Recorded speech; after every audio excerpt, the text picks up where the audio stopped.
Assalamualaikum warahmatullahi wabarakatuh. Selamat berjumpa kembali anak-anak dengan saya Ibu Andri Pramesyanti Pramono dari Departemen Mikrobiologi FKUPN Veteran Jakarta. Kali ini Ibu akan memberikan kuliah tentang virologi untuk FBS tingkat 1. Kuliah ini akan dibagi menjadi 3 bagian. Semoga kalian dapat menikmatinya dan mendapatkan pelajarannya dengan sebaik-baiknya. Baik, kita beranjak kepada hal selanjutnya. Apa itu virus? Lalu seperti apa bentuknya, karakteristiknya, kemudian pembagiannya, dan juga apa saja yang akan kita pelajari pada pelajaran kali ini. Jadi kita akan mempelajari tentang sejarah penemuannya. Lalu kita akan belajar tentang karakteristiknya. Lalu juga kita akan belajar tentang pembagiannya. Apa saja yang harus kita ketahui sehingga kita dapat mengidentifikasi virus-virus itu dengan sebaik-baiknya. Dan Ibu nanti akan memberikan penjelasan beberapa macam virus yang nanti akan sering kalian jumpai di pelajaran-pelajaran selanjutnya. Sejarah penemuan virus. Jadi kurang lebih sekitar 100 tahun yang lalu ditemukan infectious agent atau dengan bahasa latinnya adalah Contagium vivum fluidum. Nah, mereka menemukan ini ketika ingin mengisolasi infectious agent itu dari daun tembakau. Jadi ketika itu ada seorang peneliti bernama Wendell Stanley, dia adalah ahli kimia dari Amerika. Dia melihat bahwa banyak didapati dari daun-daun tembakau itu ada bercak-bercak putih, dan bercak putih itu menular dan menyebabkan kerusakan pada daun-daun tembakau tersebut. Nah, ketika dilihat apa itu, mereka mengidentifikasinya dengan nama tobacco mosaic virus, gitu ya. Jadi inilah pertama kalinya para peneliti mengidentifikasi adanya contagious infectious agent dan mereka namakan dengan virus yang artinya adalah racun. Nah, ketika mikroskop elektron ditemukan, maka struktur virus semakin lebih terlihat secara nyata, ya. Jadi ketika itu mikroskop masih berupa mikroskop biasa, kan.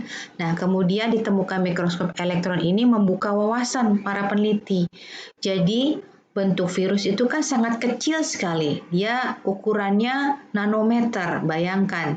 Dan itu tidak dapat dilihat dengan mata biasa, sehingga harus memerlukan pembesaran yang cukup besar. Nah, elektron mikroskop ini dia bisa menembakkan elektronnya, kemudian ditangkap oleh suatu alat, sehingga bisa memformulasikannya menjadi gambar 3 dimensi. Nah, di sini terlihat setelah adanya elektron mikroskop, kita bisa melihat di bawah sini ada gambar. Nah, itu adalah gambar dari tobacco mosaic virus yang ditangkap oleh elektron mikroskop, ya. Jadi gambarnya cukup cantik gitu ya. Kalau dipotong lintang dari atas itu dia bentuknya seperti spiral, ya. Dan ada bentukan proteinnya yang melingkar seperti itu. Jadi ini cukup membuka wawasan sehingga setelah itu peneliti bisa melihat lebih lanjut lagi banyak virus-virus lain ditemukan dengan bentukan-bentukan yang lebih lebih lanjut gitu ya. Ada yang bentuknya spiral, ada yang bentuknya nanti polihedral dan sebagainya. Nah, lalu kita ingin mengetahui, Sebenarnya apa ya sifat virus itu ya? Pada umumnya ya, yang kita ketahui. Kita hanya tahu sekarang virus itu menyebabkan penyakit ya, hepatitis, HIV, Ebola, bahkan pandemik coronavirus ya. Tapi sebenarnya dia itu seperti apa sih? Setelah kita mengetahui itu, kita bisa mengidentifikasinya tentunya ya. Nah, dengan adanya elektron mikroskop itu, kita bisa mengetahui sifat-sifat virus itu secara lebih terperinci. Oke, yang pertama adalah virus adalah parasit intraseluler obligat. Apa itu? Mungkin bagi kalian ini istilah yang baru didengar ya. Obligat itu artinya dia harus ya, harus. Jadi dia itu harus menjadi parasit. Parasit di mana? Di intraseluler, di dalam sel. Mengapa itu? Karena virus itu tidak punya mesin-mesin metabolik. Jadi dia tidak bisa membuat protein sendiri, dia tidak bisa memproduksi bahan-bahan yang dibutuhkan untuk dia mereplikasi ya, membuat badannya sendiri. Jadi dia membutuhkan mesin-mesin yang ada di dalam sel gitu ya. Jadi virus dikatakan parasit intraseluler obligat. Kalau dia tidak di dalam sel dan dia tidak bersifat sebagai parasit, dia tidak bisa hidup gitu ya.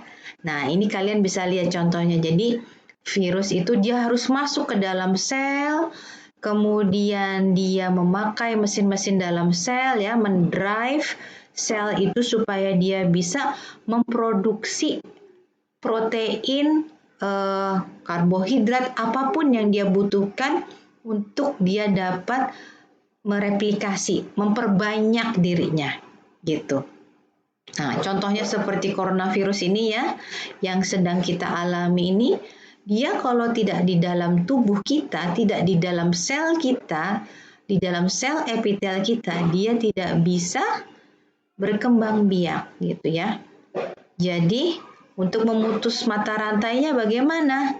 Ya jangan sampai dia menginfeksi orang lain, menginfeksi sel lain gitu ya.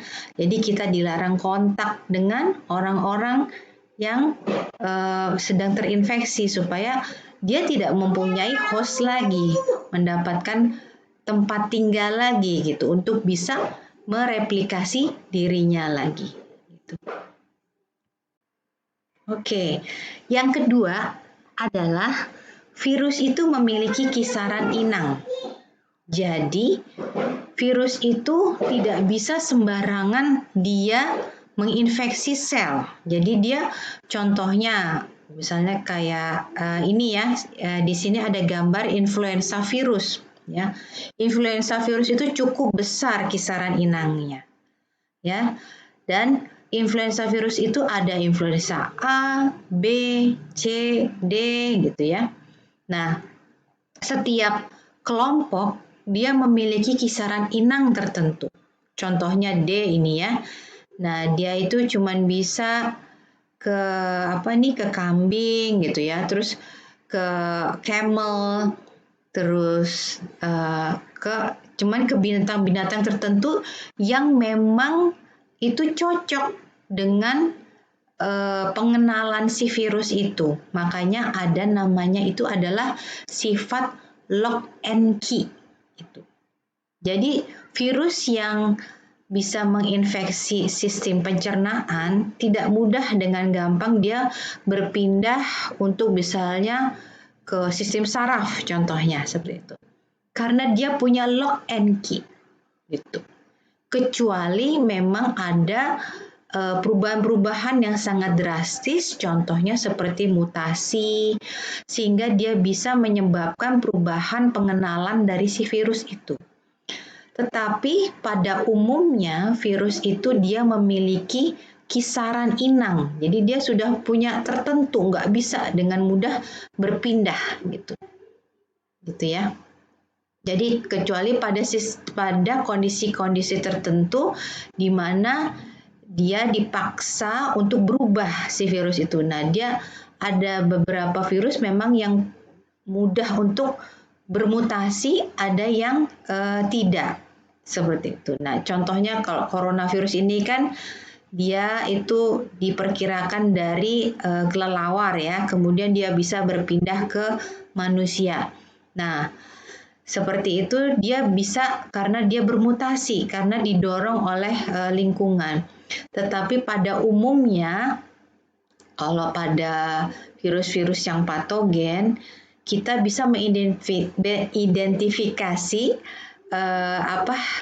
kelompok dia, kemudian patogenesis dia, dan karakteristik dari virus itu dari host, dari kisaran inang yang dia infeksi.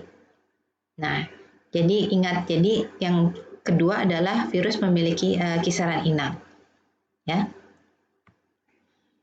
Oke, yang ketiga, virus itu biasanya dia terasosiasi dengan penyakit tertentu. Kenapa? Ya karena memang dia sifatnya parasit. Kalau parasit dan dia butuh host, biasanya dia juga menyebabkan penyakit, gitu ya. Nah, sini seperti contohnya Hepatnaviridae. Nah, itu untuk hepatitis. Kemudian herpes, dari namanya saja sudah ketahuan ya, herpes viridae berarti herpes ya, golongan herpes, menyebabkan herpes. Lalu ada lagi Flaviviridae ini, dia menyebabkan dengue fever. Dengue fever kalian pernah tahu? Demam berdarah itu ya. Lalu ini juga golongan hepatitis C. Lalu ada lagi juga namanya Retroviridae. Retroviridae ini dia menyebabkan HIV yang kalian tahu itu ya. Kemudian, nah ini yang paling lagi hot ya, Coronaviridae. Nah, itu menyebabkan SARS, MERS. Ini adalah nama penyakitnya. Jadi biasanya virus itu terasosiasi dengan penyakit ya. Ya karena dia memang adalah parasit ya, punya sifat sebagai parasit intraseluler obligat. Oke, karakteristik umum dari virus itu apa? Nah, virus itu dia bisa mengandung satu tipe asam nukleat, salah satu. Bisa DNA, bisa RNA. Apa bedanya DNA, RNA? DNA itu dia double stranded ya. Kalau RNA itu dia single stranded gitu ya. Jadi nanti kalian akan mengenal DNA kemudian juga akan dibagi jadi positif negatif. Nanti Ibu akan terangkan pada bagian selanjutnya. Lalu apalagi karakteristik umum dari virus itu ya? Contohnya dia misalnya mengandung selubung protein juga. Ya, kadangkala diselubungi oleh envelope yang berisi lemak, protein, karbohidrat. Komposisinya berbeda-beda. Nah, itu apa gunanya? Jadi dia kadangkala ada yang untuk pertahanan dirinya, ada yang dihubungkan juga untuk pengenalan, kayak tadi seperti Ibu jelaskan itu lock and key-nya itu. Jadi setiap virus dia punya komposisinya yang berbeda-beda. Kemudian, dia memperbanyak diri di dalam sel dengan menggunakan sintesis mesin dari sel. Nah, itu karena tadi ya, karena dia sifatnya adalah parasit intraseluler obligat. Gitu. Dan yang ini juga sifat yang selanjutnya adalah menular, contagious ya. Virus itu harus contagious. Kenapa? Karena dia harus menemukan hostnya. Gitu. Dia harus mempertahankan dirinya itu dengan berpindah host, berpindah infeksi. Makanya dia punya sifat menular gitu. Nah, ketika dia menular itu, ketika dia berpindah dari satu host ke host lain, dia juga dapat mentransfer asam nukleat viralnya ke sel lain untuk bisa memproduksi dan mereplikasi dirinya. Nah, jadi itu adalah karakteristik umum yang kita tahu ya. Tapi tentunya nanti kita harus belajar secara lebih detail untuk setiap virus dia punya karakteristik sendiri yang lebih detail ya, lebih untuk membedakan dan lebih spesifik gitu untuk setiap masing-masing virus. Nah, kemudian kita beralih kepada ukurannya. Ukurannya tadi Ibu sudah sebutkan, dia itu ukurannya nanometer ya, sangat kecil sekali ya.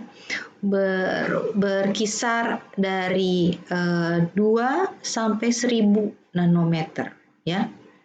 20 ya, kurang lebih 20 nanometer. Ada yang paling kecil itu 20-an ya, kurang lebih.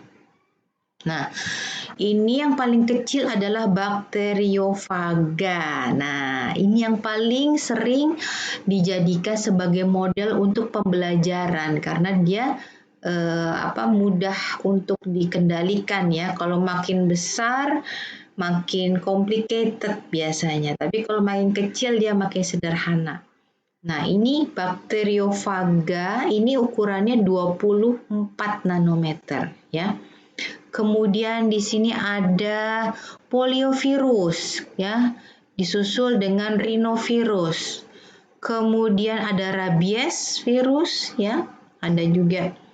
Nah, ini ada yang Ebola. Ebola kalau kalian tahu penyakit yang di Afrika itu ya. Nah, Ebola itu dia panjang besar ya, kurang lebih sekitar 970 nanometer. Cukup panjang dan dia berbentuk seperti pita gitu ya, panjang ya gitu. Jadi bentuk virus itu bermacam-macam, ada yang dia bentuknya kayak kayak satelit gitu ya, bakteriofaga, ada yang panjang, ada yang polihedral dan sebagainya. Baik, itu tadi adalah karakteristik umumnya. Sekarang kita beranjak ke struktur virus. Jadi bagian-bagian dari virus itu apa aja sih sebenarnya ya? Nah, ini salah satunya ini adalah virus yang sebelah kiri ini adalah virus influenza ya. Dia ada envelope-nya. Kemudian ada bagian-bagian yang dinamakan tadi ya nucleic acid. Jadi DNA atau RNA-nya itu ada di dalam di dalam bungkusannya itu ya. Lalu ada yang namanya spike ya. Jadi apa ya namanya? Spike itu kan duri ya bahasa Inggrisnya. Nah, duri-duri ini dia ada di envelope biasanya nih. Nah, duri-duri ini kalau pada virus influenza itu dia bisa memiliki memiliki sifat untuk menggumpalkan darah gitu. Hemaglutinasi ya, hemaglutinasi. Nah, itu jadi kalau influenza virus ditambahkan dengan sel darah merah, kalau memang dia betul influenza virus, darahnya akan menggumpal. Ini salah satu bentuk virus ya. Ada lagi yang seperti ini ya, dia bentuknya polihedralnya. Ini bentuknya ini, kepalanya ini dinamakan kapsid. Tadi Ibu sudah jelaskan kapsid itu bisa terdiri dari bermacam-macam protein, karbohidrat, lemak gitu ya. Jadi kalau kalian lihat ini kayak bola-bola kecil ya yang menyusun polihedral ini adalah bentukan-bentukan dari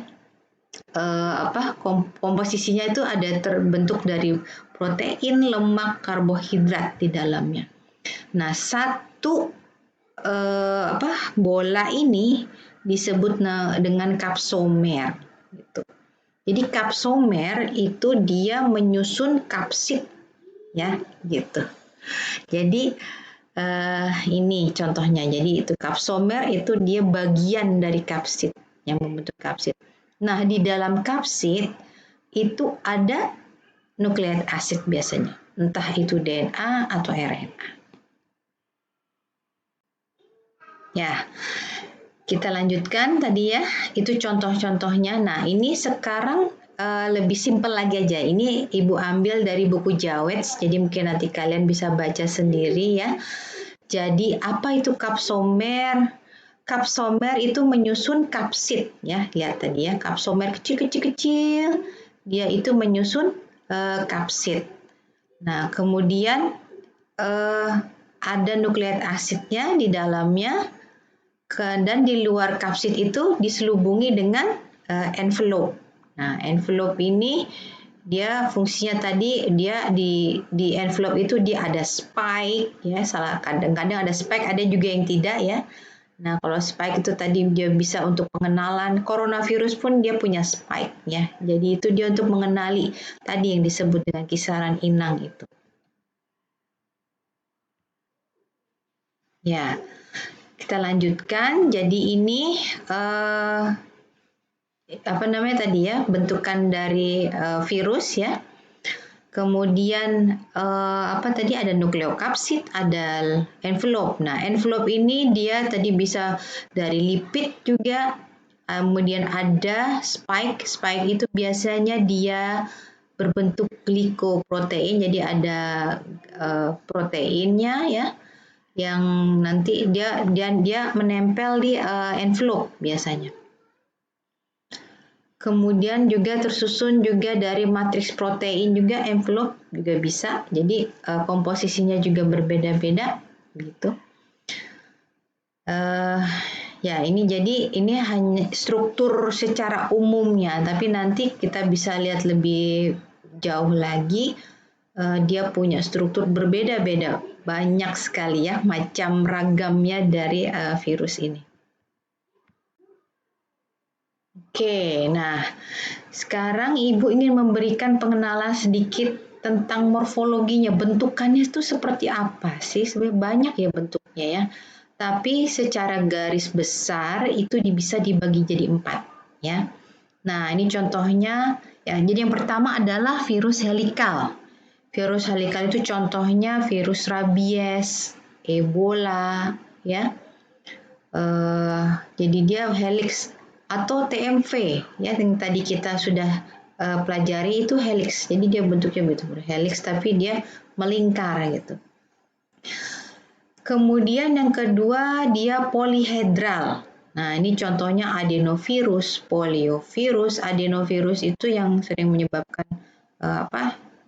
flu juga ya, jadi adenovirus, poliovirus.